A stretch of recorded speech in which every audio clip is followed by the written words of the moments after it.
বিএনপির যুগ্ম মহাসচিব শহীদউদ্দিন চৌধুরী আইনি বলেছেন, বিচার সংস্কার আর নির্বাচন অঙ্গাঙ্গিকভাবে জড়িত। লক্ষ্মীপুরে এক অনুষ্ঠানে তিনি বলেছেন, যে কোনো রাষ্ট্র মেরামতের সংস্কার জরুরি, তবে এটি ধারাবাহিক প্রক্রিয়া।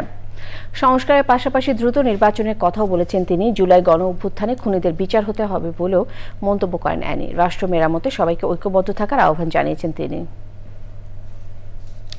সুন্দর বাংলাদেশ গড়ার ক্ষেত্রে কোনো ফাটল থাকবে 5 তারিখের পরে আমরা বিশ্বাস করি না।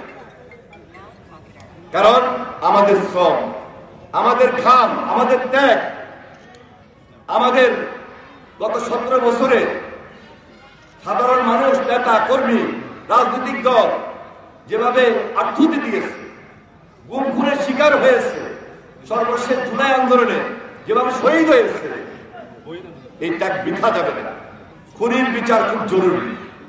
খুব দ্রুত সময়ের মধ্যে খুনির বিচার হইতে হবে। হাসিনার দোষীদের বিচার হইতে হবে। হাসিনার বিচার হইতে হবে। এই ঈদে জামা জুতো অ্যাক্সেসরিজের ডিসকাউন্ট।